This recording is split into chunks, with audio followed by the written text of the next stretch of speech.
Hello, Internet! Welcome to Baku. I'm Ewan Spence. I'm Sharleen Wright. And I'm Samantha Ross. Behind the camera, we've got Mr. Deadly himself, Stephen Newby, who's going to wave. There he is there. It's a very first video insight coming to you from the Crystal Arena. Let's find the action, but before all that, girls... Take it away. The guitars! Aww. They never learn, do they?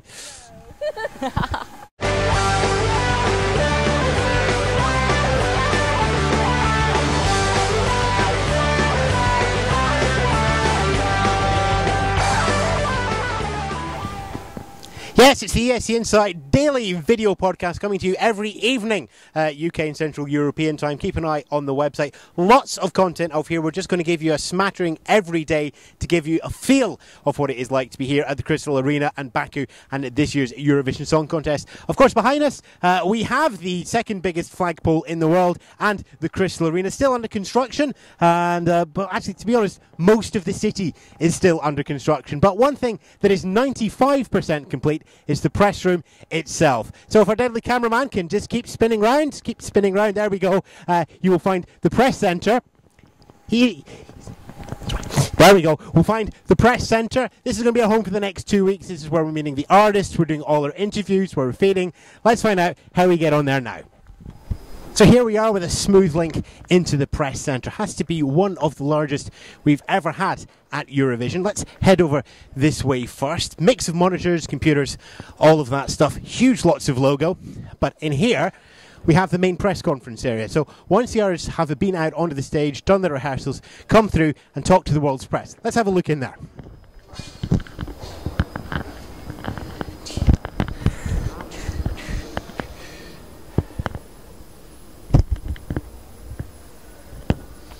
I mean, pretty obvious. Lots of chairs. Everybody sits up there. They actually have two choices of ways of doing the press conferences. They can take an official sit-down one, or they have a more casual one for photo opportunities. We flip round to the back. We can actually see the booths for the language translations, main cameras that are running off Eurovision TV, and a lovely portrait of the bay of Baku city itself. Right, let's carry on. Back through here.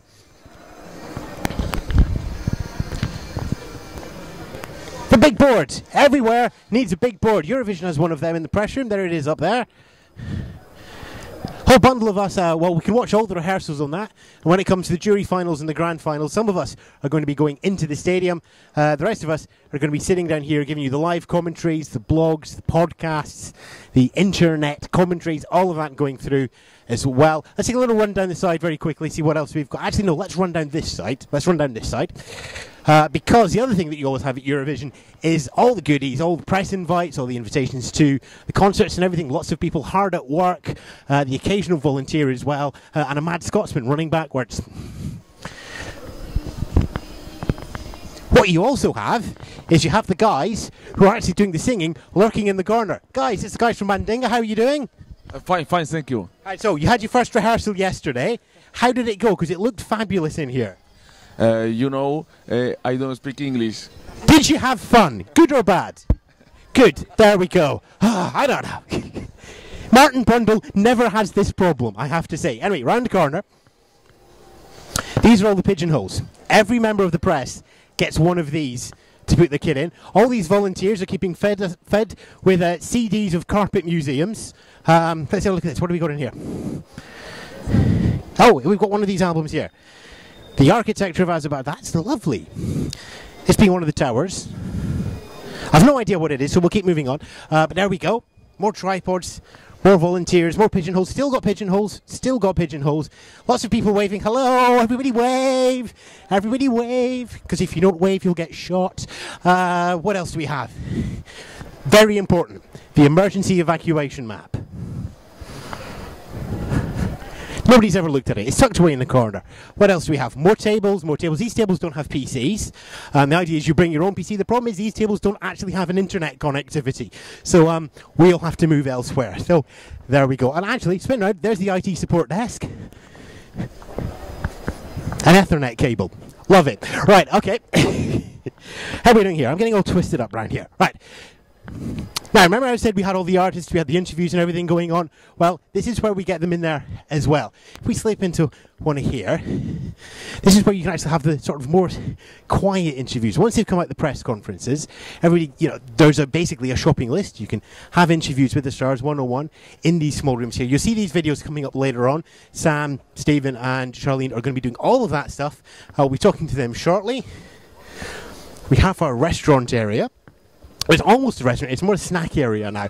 Coffee, tea, and infinite supply of peanuts. No milk. Oh dear, Deadly. Stephen Deadly's not happy, there's no milk for the cameraman. See, the thing is, I have a cameraman, unlike Keith Mills. Bless. let's, well,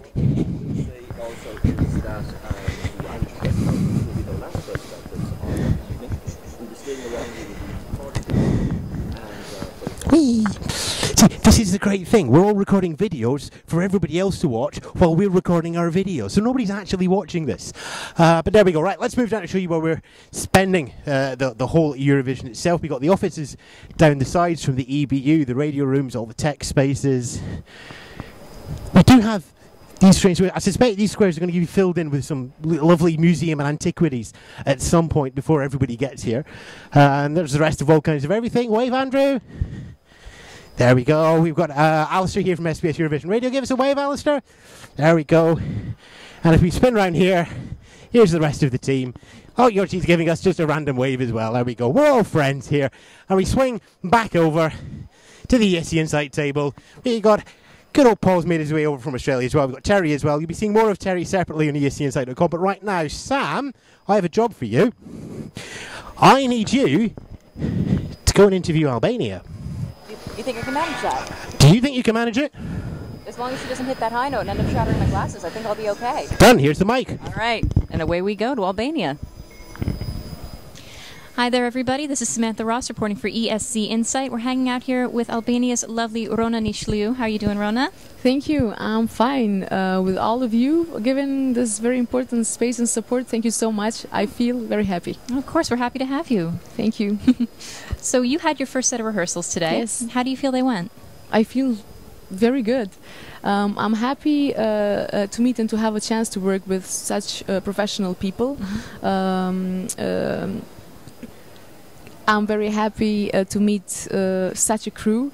They made me feel secure. They gave me energy, and I'm very happy to be a part of this production, a very serious production, and to have a chance to step on a very prestigious scene. Yeah, this is, I mean, you won this year's Festivale Këngës by a very wide margin. You basically dominated the competition. How do you feel that what you're doing at Eurovision now is either the same or different? How do you feel that you're taking the lessons from the Festivale Këngës and applying it to Eurovision? You know, I just don't consider festivals as a competition. Music is something that I really love. It's my dream, it's my passion. I just think to the point that I'm here to do what I think I do the best, and I always try to share as much as I can from myself through respecting the people who gave me the chance and who believe in me, and the people who give me also an opportunity to work with such professionals. I just want to make the best of this chance that's been offered. Yeah. You had a really interesting sort of setup as you were producing your song and sort of finalizing it for Eurovision. It brought you to America, is that right? Yeah. What was the experience like of recording in was it Los Angeles? Or Yes. What was that like for you? I think I'm very fortunate because first of all, Suos, my song, is a very important song of my life, not only of my career, due to this achievement. and I'm very happy that first of all, that I was awarded with the first prize at Festivali Këngës, and that I have a chance to represent my country with a song that means a lot to me, and that this song had a fantastic journey from the first phase to and to hear, really. to hear, definitely. We went and we re-recorded the final version in very prestigious studios. In LA, we worked in Ocean Way, we worked in Capitol Records. Oh, wow. We mixed in Sterling Sound Studio. It was Tom Coyne who mastered the final version, and lastly, he worked for Adele. Wow. Still, I think everything will depend on my performance on 22nd of May. I'm very aware of the process and its importance, and the chance that I had to record and work with very professional people. But still, I just consider that it's very important to do my best in this very prestigious scene, and hopefully with the help of all the supporters, I'll be able to sing my song 2 times. I hope so. Hopefully. Yeah. It's a bit of trivia. Obviously, you're singing for Albania, but you were actually born over in Kosovo. Yes. In Mitrovica. You're officially the first person born in Kosovo to represent Albania in Eurovision. What does that mean for you, and what do you think that means for Kosovo? Even though you now have your citizenship for Albania as well, right? Yeah. It's an honor. It's a privilege to represent Albanians all around the world. A dream come true. Yeah. So for those who haven't had the chance to listen to your song, which if you haven't, listen, it's brilliant. Tell us a little bit about Sus. I mean, even though the title is in Latin, the song is in Albanian. Obviously, I don't speak very much Albanian, but what does it mean, and where does it come from for you? Obviously, very personal. This is those lines are written by myself, and I've dedicated those to a difficult time period through which I've passed. But I just came back with the help of people that surround me, and through believing that there is a light at the end of the tunnel, and we should seek for positive things, because only if we search for them, those will come to us. For me, it's very important to believe. To believe in things that are positive. So basically, this is a kind of explanation of the message of the song. Now, and the video of the song is also it's intense. It's very sort of subtle, but it's very intense at the same time. With you sort of standing in the box and the 2 children with the chalk. Again, if you haven't seen the video, I highly recommend that you do. Thank you. Where do those images come from? And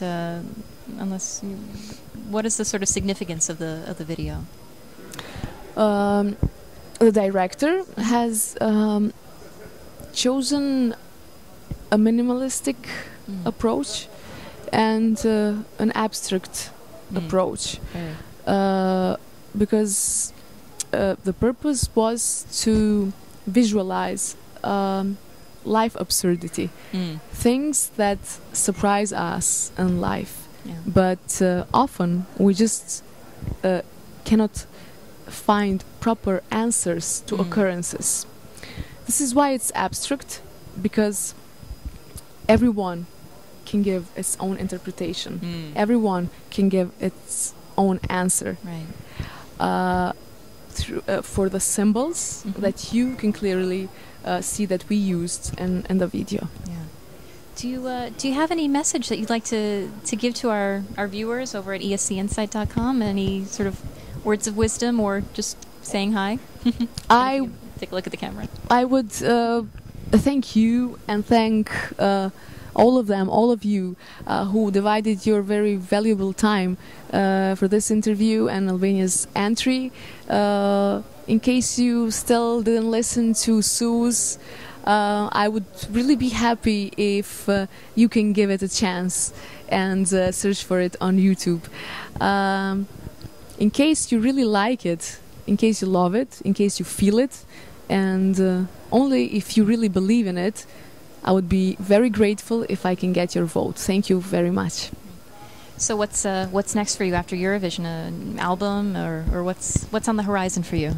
My first album, because I still don't have an album, is one of my plans for years. Hopefully after Eurovision, I'll concentrate on that. I'll go on studio and work for it. Anyway, I just don't know what Eurovision can bring. Well, we'll find out in the next couple of weeks, I guess. I guess so. All the best to you, Rona. Faleminderit. Success. And all the best to you. Thank you for talking with us. Thank you so much. Thank you for supporting, and thank you for enabling me to be closer to those who loved Albania's entry this year. Thank you for your support. All the best. Thank you. Thank you. Talk to you later. Okay, so that was Sam with Albania. And don't forget to tune in and listen into our daily podcast, and that's on www.escinsight.com. And now back to Sam to hear from her and Latvia. Hi there, everybody. This is Samantha Ross reporting from ESCinsight.com, hanging out here with the Latvian delegation, starring Anne-Marie singing her beautiful song in the first semi-final. How are you doing, Anne-Marie? Oh. I'm doing fine. It's been a long... Great, and I'm happy to be here in Baku. How did the first set of rehearsals go? It went okay. Okay. Great experience. How does the stage feel? I mean, this is probably one of the biggest venues that you've ever performed on, right? What is that experience like, just seeing it all in front of you? I love that. This is my job. Oh. This is what I like to do, and I felt good. I think this is for me. Excellent.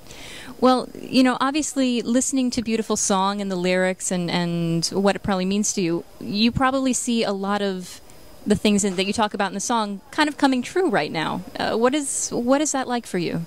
Can you talk about that a bit? Well, yes, I'm telling my story about a girl who's reaching her star, lucky star.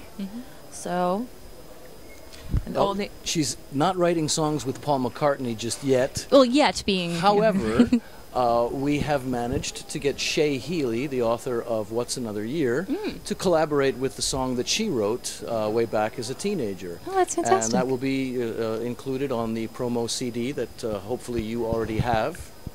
I'll have to check my inbox, but I hope so. You have to check your inbox. I hope so. Yeah. That's fantastic. You've actually, this is your, I believe, second time that you had tried to represent Latvia at Eurovision. You had done you had not. This is my Second time you've tried. You've tried. First time you tried with the Policistas, did you not? Yeah, but national was, final. But that was another project. But yes, second time. Is there something about Eurovision that kind of kept you trying, that wanted you to go for that dream?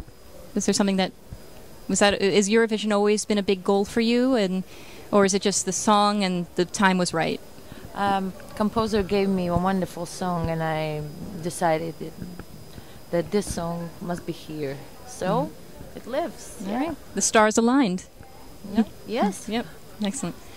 Well, do you have any messages that you'd want to share with our viewers and our readers at ESCinsight.com, or any message? Again, message. So, can you help me with my message?